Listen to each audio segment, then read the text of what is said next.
अरे भावना मी ही काय गोष्ट ऐकतो यार, ही जी पाठीमागची जी समजा बोट आहे ना, ह्या बोटला भावना स्पेशल पेट्रोलचं पंप येतं आणि स्पेशल ही असल्यात ना डिझेल चालला जात आहे. तर हररमध्ये भावना असला मी भावना मुंबईमध्ये आहे, कुसून कसली मार्केट, हां ससून डॉग ह्या मार्केटमध्ये भावना मी सदलाक. आणि मला तुम्हाला सर्वांना सांगायचं बऱ्याच लोकांना माहीत नसतं की भावना ह्या बोटींला त्याला कुठनं जातं कसं जातं. तो मला मी सांगतो ह्या बोटींला भावना स्पेशल पंप असतात, ह्यांचं स्पेशल ह्यांचं पंप असते ते.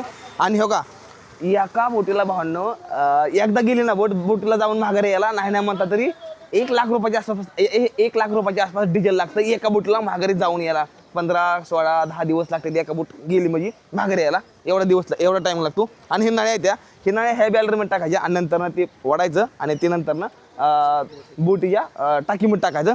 तर अशी काहीतरी प्रोसेस आहे. ही बघा इकडे माझ्या पाठीमागे ही बघा किती भारी दृश्य दिसतं या, एकदम रंगबिरंग्या समजा बुटी त्यानं लय जास्त भारी वाटतंय बघा. हा ह्यातमध्ये अजून एक तुम्हाला गोष्ट सांगतो, ती मिल टावर आहे, तिथं बऱ्याच अशा पिक्चरचे शूटिंग पण झाले आहेत, तर ती तिकडे आहे भावांनो. आणि नवीन व्हिडिओ लवकरच आपल्या ह्या यूट्यूब चॅनल येतो, त्यामुळे मस्त सबस्क्राईब करून घ्या. हर हर महादेव. मी जातो तर बघा तुम्ही.